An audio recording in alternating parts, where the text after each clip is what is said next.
Before language, before fire, before civilization itself, there was a sound, and it changed everything.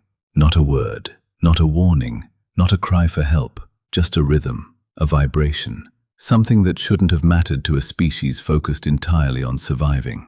And yet, it did, more than almost anything else in human history. Here's the question nobody asks. Why does music exist at all? Think about that for a second. You don't need music to eat. You don't need it to breathe.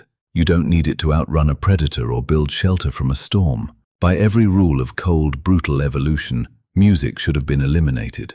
A pointless luxury, a cognitive glitch, a waste of precious energy. And yet, here we are. 8 billion people on a planet that cannot stop singing. Scientists have a name for this. They call it the music paradox. And for decades, it quietly drove evolutionary biologists absolutely insane. Because here's the thing. Music doesn't just make us feel good. It rewires us. Neurologically, physically, at a level so deep that researchers are still struggling to fully explain it. When you hear a song that gives you chills, that's not nostalgia. That's not sentimentality. That is your brain releasing dopamine, the same chemical triggered by food, by sex, by survival itself. Your brain is treating music like it matters, like it's necessary, like missing it could kill you. The question is, why? To find the answer, we have to go back, way back, further than ancient Greece, further than the pyramids, further than any written record of human civilization. We have to go back 7,000 years. In 1995, deep inside a cave in Slovenia called Divje, archaeologists uncovered something that stopped them cold. It was a small fragment of bone, a cave bear's femur, roughly the size of a human hand, and it had holes in it, perfectly spaced, deliberately carved. 4 holes that lined up in a pattern no accident of nature could produce. It was a flute, the oldest musical instrument ever discovered, sitting in the dark for 60,000 years, waiting to be found.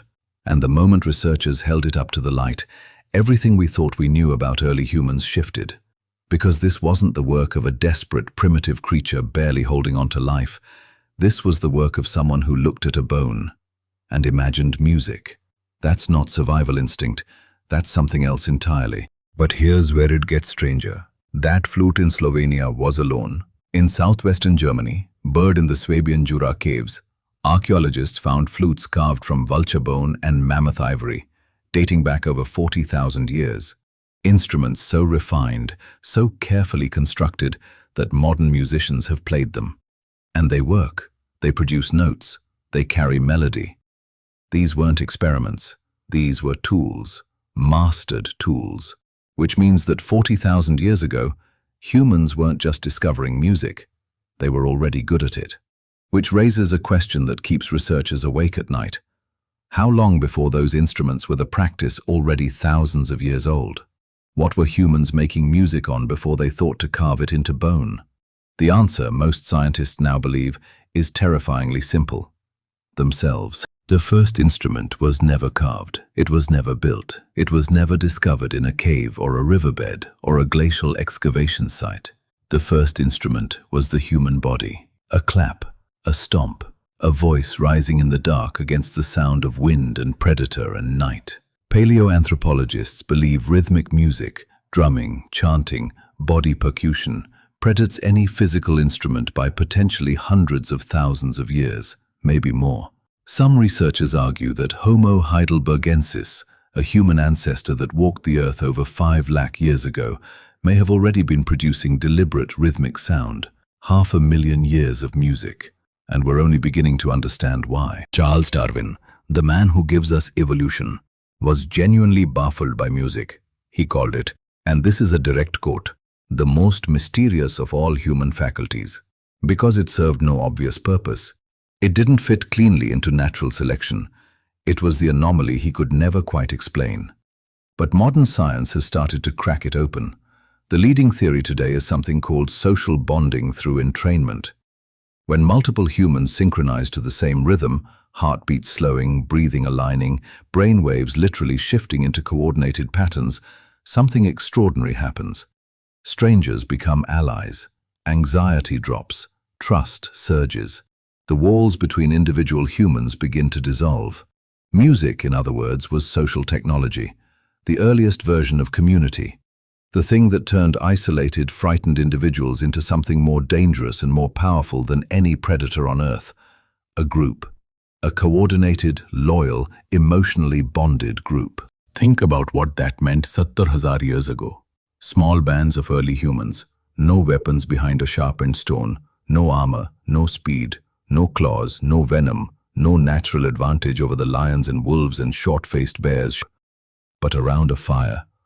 Voices rising together, bodies moving in rhythm. Something changed in the brain. Oxytocin flooded the system, the bonding hormone.